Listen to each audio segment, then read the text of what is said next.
It's 10. Thank you so much for joining me for a bit of time this morning here at BBC Radio Newcastle. Now, some, not all, but some schools in the North East are returning this week. My little boy was off this morning.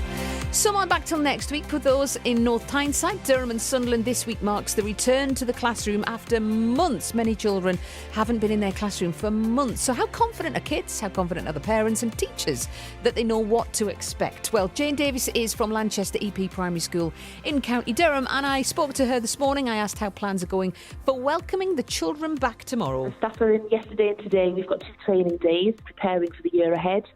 I think we're all just really excited, to be honest. It's lovely to be back.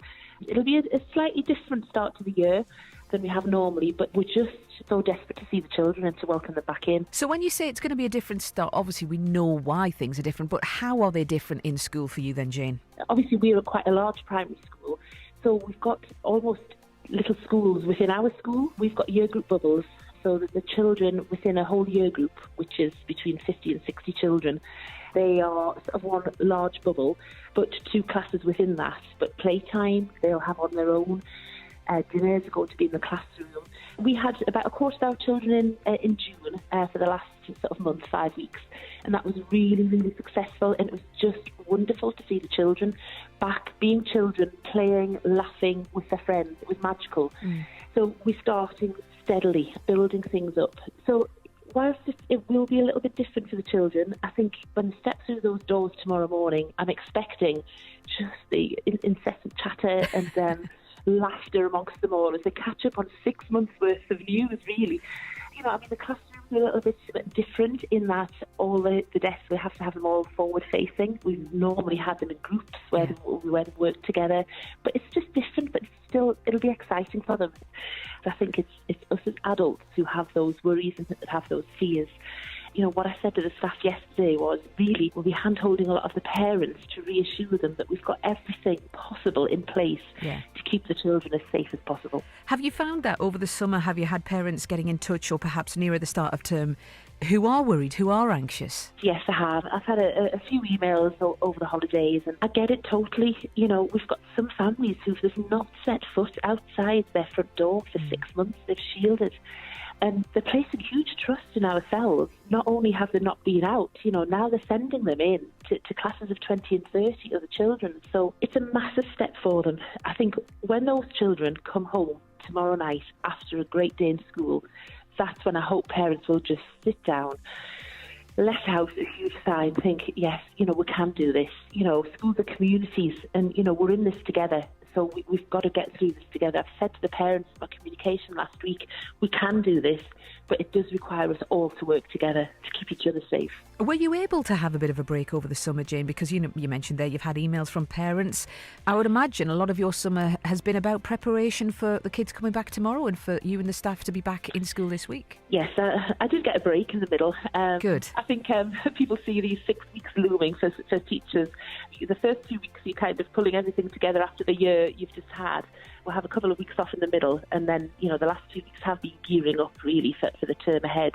And I hope it won't be as challenging as last year. I think it will still have its own challenges. I mean, yesterday, part of our training was on blended learning, what we will do if we do have a local lockdown, if we do have a positive case of COVID in the community, you know, and that will be how we flip our learning to sort of online learning if we need it. We hope we're not going to. However, being realistic, you know, in a school of 430 children, there may well at some point be some kind of positive case in the community. And then it will be a case even more so of really good communication with parents to make sure that there's no panic and it is being dealt with.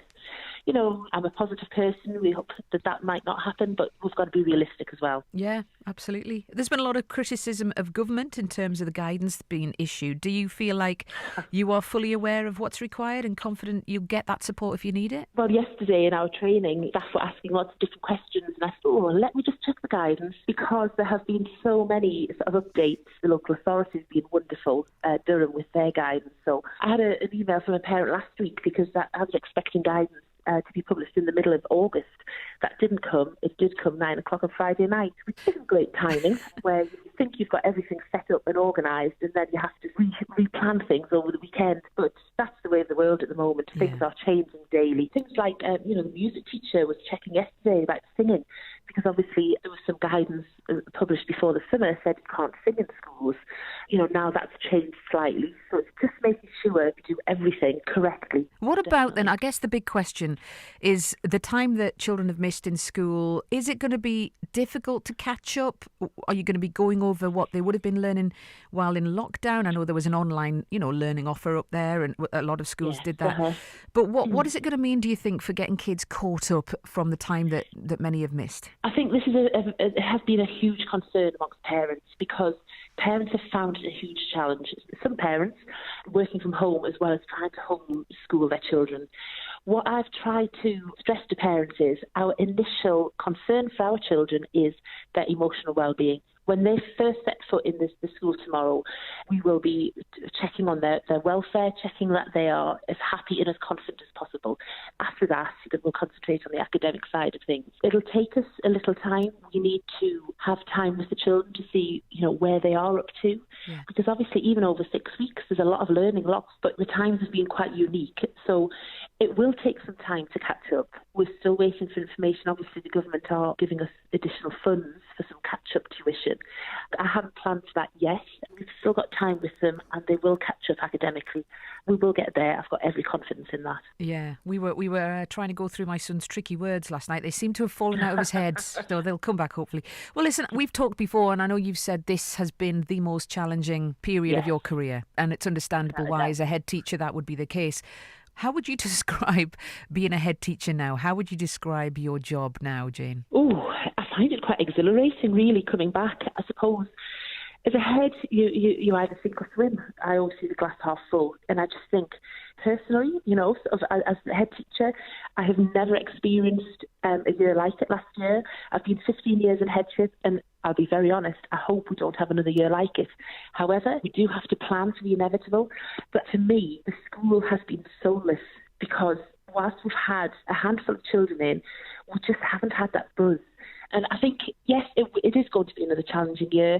It will probably be an uphill struggle at times, but we will get there, because at the end of the day, we're in this for the children. And you look at their faces coming through those doors tomorrow and you think, yes, that's why we're in this job. Isn't that positive and reassuring there? Jane Davies from Lanchester EP Primary School in County Durham. And I hope you're doing all right. If your child or grandchild or the child in your family was heading off to school today, or maybe even yesterday, or at some point this week, I hope you are doing all right. We are worrying more than they are.